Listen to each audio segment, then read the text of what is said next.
वबरकातुहू। Student हम लोग objective देख रहे हैं रियल एनालिसिस का एज वेल एज कैलकुलस जो बीएससी लेवल पे पढ़ाई जाती है उसके लिए। और ये जो क्वेश्चन है वो सम टाइम एफएससी बेस पे भी इनमें से कुछ क्वेश्चन जो हैं वो एमसीक्यूज बेस में पूछे जाते हैं। तो स्टूडेंट आप लोगों ने इसको अच्छे तरीके से देखना है, जो ट्रिक्स मैं आपको बताऊंगा उनको फॉलो करना है। सबसे पहली बात है कि हम बात करने लगे हैं लिमिट और कंटिन्यूटी। ये जो चैप्टर होगा इसमें हम लिमिट की बात करेंगे, कंटिन्यूटी की बात करेंगे। तो आपको पहले ये समझो कि लिमिट जो होती है वो कैसे ली जाती है और कंटिन्यूटी क्या होती है। कंटिन्यूटी चेक करने का तरीका आपको पता है, left hand limit equal to, अगर राइट हैंड लिमिट हो, left hand limit equal to right hand limit और लिमिट ऑफ द फंक्शन तीनों इक्वल हो तो कंटिन्यू होता है। सॉरी कि मुझे ऐसी वर्डिंग यूज़ करनी पड़ती है जिससे आपको लगता है कि कुछ स्टूडेंट होते हैं बीच में जिनको पता ही नहीं होता कि कंटिन्यू क्या है। लेकिन आप इन एमसीक्यूज़ को देखें, होप्स हो कुछ टेक्निक आप सीख के ही जाएंगे। अगर आपको कुछ बेसिक टर्म यानी कंटिन्यूटी का भी नहीं पता तो फिर भी आप कुछ ना कुछ लर्न कर ही लेंगे। तो अगर आपको इनका पता है, होप सो आप 100% जो है चैप्टर को इजीली अंडरस्टैंड कर लेंगे इस ऑब्जेक्टिव को। तो इसमें सबसे पहला जो क्वेश्चन दिया हुआ है वो है log limit X approaches to F of X. अगर एल के इक्वल है और जी ऑफ एक्स की लिमिट लें तो वो एम के इक्वल है, तो इनका रेशो जो है वो एल ओवर एम होगा इफ़ क्या हो, एम जो है कंडीशन है कि ज़ीरो नहीं आनी चाहिए। ये आप हमेशा देखते होते हैं, नीचे अगर ज़ीरो हो जाए तो वो फिर अनडिफाइन हो जाता है, तो इसलिए हम नहीं लिखते। उसके बाद स्टूडेंट क्वेश्चन नंबर 2 है कि इसमें आपसे कहा गया F of x equal to sine X over X. तो अब आपसे पूछा जा रहा है कि F of zero minus zero क्या होगा। यहाँ पे पूछा ये जा रहा है कि आपने ज़ीरो के ऊपर क्या करेगा, ये एक्स इक्वल टू ज़ीरो के ऊपर जो है ना ये क्या वैल्यू देगा। तो आप देखिए स्टूडेंट, ऊपर ही ज़ीरो नहीं पुट करें, नीचे भी ज़ीरो पुट करें तो प्रॉब्लम आती है। यानी कि हम ये करते हैं कि अगर हमें पता है कि साइन एक्स ओवर एक्स है तो आपको ऐसा क्वेश्चन आ जाए ऊपर भी डेरिवेटिव लें नीचे भी डेरिवेटिव लें, तो डेरिवेटिव लेने के बाद उसमें वैल्यू सब्स्टिट्यूट कर लें तो आपको वो सिंपली आंसर दे देगा। तो इसका जो 2 का राइट ऑप्शन है वो बी है। उसके बाद है क्वेश्चन नंबर 3 जो है वो है द फंक्शन। ये जो फंक्शन दिया हुआ है इसमें आप एक्स की जगह इज़ नॉट कंटिन्यू, ये कंटिन्यू नहीं होगा किस वैल्यू के लिए। तो ज़ाहिर आप एक्स या ज़ीरो नहीं रख सकते क्योंकि 1/0 अनडिफाइन हो जाएगा और 2 की पावर अनडिफाइन हम नहीं जानते।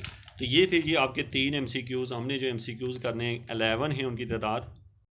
अब स्टूडेंट एमसीक्यूज नंबर 4 देखें। द फंक्शन ये जो दिया हुआ है F of x equal to x square minus a square over x minus a at x equal to a, ये क्या करेगा एक्स इक्वल टू ए। अगर आप फंक्शन को सिंप्लीफाई करते हैं तो फार्मूला ओपन करते हैं x minus a x plus a divide by x minus a, तो वो एक्स माइनस ए एक्स उससे कट जाता है, तो सिंपल इसका आंसर जो है वो ज़ीरो आ जाता है।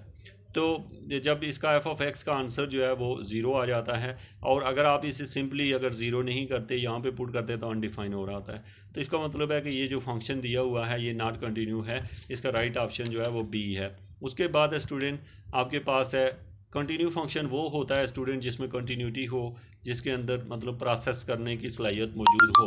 उसके बाद है नेक्स्ट क्वेश्चन है the function F of x equal to sine of 1/x at x equal to zero has आ।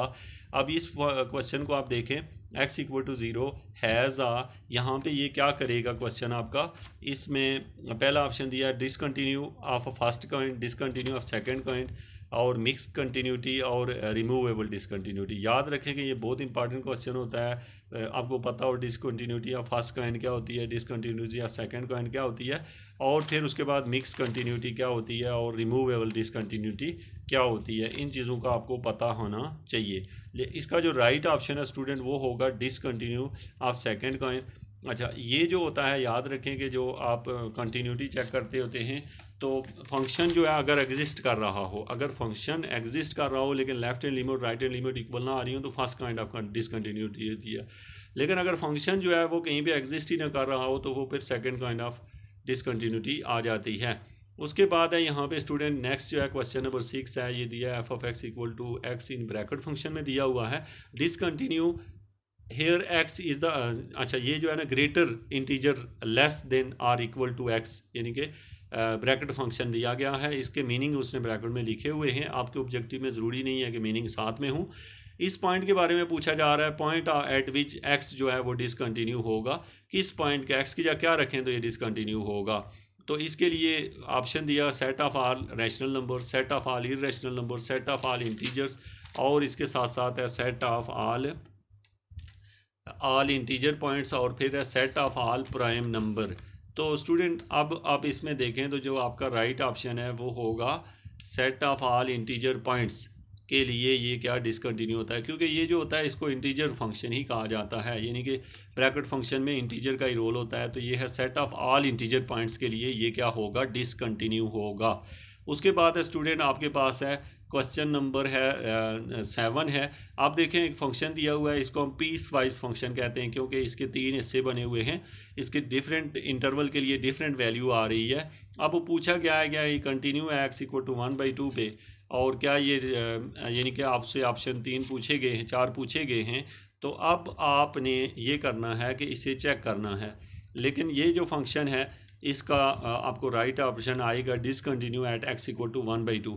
आप इसे 1/2 पे चेक करें कंटिन्यू है कि नहीं है, फिर पता चलेगा कि है कि नहीं। तो असल में ये डिसकंटिन्यू है। डिसकंटिन्यूटी का मतलब होता है आप लेफ्ट हैंड लिमिट ले लें, राइट हैंड लिमिट ले लें, 1 मिनट आपका लगता है ये लेने में, और उसे चेक कर सकते हैं। उसके बाद है क्वेश्चन नंबर 8 है, for function F of x equal to sine of 1/x X is not equal to at origin.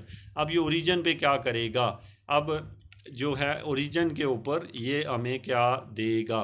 तो इसमें गौर करें, अगर हम लोग तो x जो है वो 0 नहीं है, left limit is -1, right limit is +1। अब देखें उसने कहा है लेफ्ट लिमिट लेंगे तो -1 आता है, राइट लिमिट लें तो +1 आता है, और लिमिट इज़ 0। अब देखें हमें दिया हुआ है कि ओरिजन के ऊपर ये फंक्शन क्या आता है। अब ओरिजन के ऊपर ये फंक्शन यानी साइन 1/x ओरिजन पे हमें क्या देगा, इसका जो है ना लेफ़्ट हैंड लिमिट लें। लेफ़्ट हैंड लिमिट लेना आपको होप्स आती ही होगी, यानी आप इसे लिखेंगे लिमिट एक्स अप्रोचेज टू 0 को अप्रोच करेंगे, लेकिन ऊपर माइनस लिख देंगे, और इसमें वैल्यू जो है हम यहाँ पे 0 पुट करें तो 1/0, और साथ में हमें ये भी कहा गया कि 0 जो है वो एक्यूरेटली 0 नहीं पुट होगा। ये बड़ा इंपॉर्टेंट क्वेश्चन है, लेकिन इसका राइट ऑप्शन यहाँ नहीं दिया हुआ, नन ऑफ दीज है। उसके बाद है function F of x equal to mod of X over X, और एक्स जो है वो नॉट इक्वल टू 0 है, may be continue at origin if. ये किस सूरत में कंटिन्यू हो सकता है, हमें यहाँ पे ये पूछा गया है।